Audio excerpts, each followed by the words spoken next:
안녕하세요. 혹시 이런 상상 해보셨나요? 여러분 지갑 속에 있는 현금처럼 가치가 안정적인 디지털 화폐가 있다면 어떨까 하고요. 네, 오늘 바로 그 스테이블 코인에 대한 이야기를 해보려고 합니다.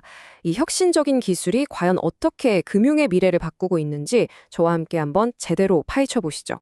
사실 이 질문 하나에 스테이블 코인이 왜 세상에 나왔는지 그 이유가 다 담겨 있습니다. 아시다시피 비트코인 같은 암호화폐는 가격이 뭐 하루에도 수십 퍼센트씩 롤러코스터를 타잖아요. 이런 걸로는 사실 커피 한 잔 마음 편히 사 마시기도 힘들겠죠. 스테이블 코인은 바로 이 골치 아픈 변동성 문제를 해결하기 위해 탄생한 겁니다. 스테이블 코인, 이름 그대로 정말 안정적인 코인입니다. 보통 1코인이 항상 1달러의 가치를 갖도록 설계되는데요. 말 그대로 디지털 달러라고 생각하시면 쉬워요. 근데 이게 어떻게 가능할까요? 바로 패깅이라는 방법 덕분인데요. 아주 간단해요. 코인 하나를 발행할 때마다 실제 1달러를 은행에 딱 예치해서 그 가치를 보증하는 거죠. 그래서 오늘 이 시간에는요, 스테이블 코인이 도대체 뭔지, 그리고 지금 세계 시장에서는 어떤 거대한 전쟁이 벌어지고 있는지, 또 가장 중요하게는 이 흐름이 우리 대한민국과 투자자들에게는 어떤 의미를 갖는지 하나씩 차근차근 짚어보겠습니다. 자, 그럼 첫 번째 순서로 스테이블 코인의 진짜 정체가 뭔지 그 본질부터 한번 들여다보겠습니다. 스테이블 코인한테는 사실 두 개의 얼굴이 있어요. 첫 번째는 변동성이 정말 심한 암호화폐 시장에서 잠시 대피할 수 있는 안전한 피난처 역할이고요. 그리고 두 번째가 훨씬 더 중요한데요. 바로 새로운 금융 인프라로서의 역할입니다. 운임 없이 수수료도 거의 없이 해외에 있는 친구에게 바로 돈을 보낼 수 있는 세상. 한번 상상해 보세요. 스테이블 코인이 바로 그 미래의 현실로 원들고 있는 겁니다. 자, 이제 무대를 글로벌로 옮겨서 이 산업의 판이 대체 얼마나 커지고 있는지 한번 보겠습니다. 2조 달러. 우리 돈으로 환산하면 무려 2,700조 원이 넘는 돈입니다. 정말 상상이 잘 안 되는 규모죠. 이 정도면 스테이블 코인이 더 이상 어떤 소수만의 기술이 아니라 전 세계의 금융 시스템의 판도를 뒤흔들 게임 체인저라는 걸 확실히 보여주는 숫자입니다. 이 표를 한번 보세요. 현재 시장의 그림이 그냥 한눈에 싹 들어오죠? 시장을 거의 독점하고 있는 1위 테더부터 저희는 정부 규제를 아주 잘 따르는 모범생입니다 라고 외치는 서클까지 생존 전략이 정말 제각각입니다. 근데 이런 치열한 경쟁이 결국 우리 같은 사용자들한테는 더 안전하고 더 혁신적인 서비스를 가져다주는 원동력이 되는 거죠. 현재 전 세계 시장은 크게 두 가지 힘에 의해 움직이고 있다고 보시면 돼요. 하나는 유럽의 미카 법안처럼 어떻게든 제도권 안으로 끌어들이려는 강력한 규제의 움직임, 그리고 또 하나는 동시에 새로운 가능성을 계속 열어젖히는 기술의 진화. 이 두 가지가 팽팽하게 맞서고 있는 형국입니다. 이 슬라이드가 바로 스테이블 코인의 미래를 가장 잘 보여주는 예시인데요. 바로 프로그래머블 머니입니다. 이랑 그대로 프로그래밍이 가능한 돈이라는 뜻이에요. 예를 들면 이런 겁니다. AI가 스스로 어떤 조건에 딱 맞는 데이터를 찾아내면 사람의 허락 없이 스마트 컨트랙트라는 자동 계약을 통해서 스테이블 코인으로 바로 결제까지 끝내버리는 거죠. 정말 놀라운 세상이 오고 있는 겁니다. 자, 이제 시선을 우리 대한민국 국내로 한번 돌려보겠습니다.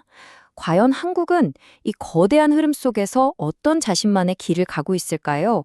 우리나라 시장이 글로벌 시장과 구별되는 가장 큰 특징, 바로 이겁니다. 아직 우리나라 원화의 가치가 고정된, 그러니까 제대로 된 디지털 원화 스테이블 코인이 없다는 점이죠. 사실 이게 우리나라 디지털 자산 시장이 한 단계 더 성장하는 데 있어서 굉장히 큰 장벽이 되고 있습니다. 그래서 지금 상황이 굉장히 흥미로워요. 한쪽에서는 스테이블 코인을 규제하기 위한 법을 만들고 있고, 다른 한쪽에서는 아예 중앙은행이 직접 디지털 화폐를 만들어서 테스트를 하고 있죠. 그러니까 두 가지 길을 동시에 탐색하고 있는 아주 중요한 시점이라고 할 수 있습니다. 이 표를 보면 해외 시장과 우리나라의 차이가 정말 명확하게 보입니다. 해외가 막 혁신적인 스타트업들이 뛰어드는 전쟁터라면 우리나라는 한국은행, LG, 그리고 시중은행 같은 기존의 금융 강자들이 주도하는 말 그대로 거인들의 싸움이 벌어지고 있는 셈이죠. 자, 이제 전체적인 그림이 좀 그려지시죠? 그럼 이게 투자자인 우리에게는 도대체 뭘 의미하는 건지 가장 현실적인 이야기를 좀 해보겠습니다. 이거 정말 중요한데요. 그냥 이름에 스테이블이라는 단어가 들어갔다고 해서 무작정 믿고 투자하면 절대 안 됩니다. 우리 모두 테라 루나 사태를 통해서 그렇게 안정적이라고 믿었던 코인이 하루아침에 그냥 종이 조각이 될 수 있다는 걸 뼈저리게 경험했잖아요. 스테이블 코인마다 그 리스크 수준이 정말 하늘과 땅 차이라는 점 꼭 기억하셔야 합니다. 그럼 도대체 어떤 스테이블 코인을 믿어야 할까요? 이 체크리스트를 꼭 기억해 두세요. 다른 건 몰라도 가장 중요한 건 바로 준비금입니다. 발행한 코인만큼의 진짜 돈을 미국 국채처럼 안전한 자산으로 100% 가지고 있는지, 그리고 그 내역을 외부 회계법인 같은 곳을 통해서 투명하게 공개하고 있는지, 이건 정말 반드시 확인해야 합니다. 그리고 우리나라 투자자분들은 여기에 몇 가지를 더 생각하셔야 해요. 앞으로 나올 국내 규제가 시장의 편도를 완전히 바꿀 수 있다는 점. 그리고 달러 기반 코인을 가지고 있으면 이건 그냥 달러를 들고 있는 거랑 같아서 환율 변동 위험에 그대로 노출된다는 점. 이런 부분들을 꼭 염두에 두셔야 합니다. 자, 이제 마지막으로 이 모든 흐름의 끝에서 과연 대한민국의 디지털 화폐는 어떤 모습으로 우리 앞에 나타나게 될지 그 미래를 한번 전망해 보겠습니다. 많은 전문가들이 이렇게 예측하고 있습니다.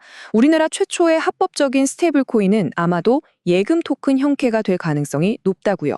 이게 뭐냐면 쉽게 말해서 여러분이 은행에 맡겨놓은 예금을 기반으로 발행하는 디지털 화폐예요. 즉 어떤 신생 기술 기업이 아니라 우리가 매일 믿고 쓰는 바로 그 시중은행들이 발행 주체가 될 거라는 거죠. 지금까지의 스테이블 코인이 일부 투자자들의 자산이었다면 앞으로의 스테이블 코인은 완전히 다른 차원의 이야기가 될 겁니다. 새로운 디지털 경제를 떠받치는 가장 핵심적인 인프라, 바로 그 자체로 거듭나게 될 테니까요. 이제 질문은 디지털 화폐가 과연 올 것인가가 아닙니다. 언제, 그리고 어떤 모습으로 올 것인가이죠. 곧 닥쳐올 이 거대한 금융의 전환기 앞에서 여러분은 과연 어떤 준비를 하고 계신가요?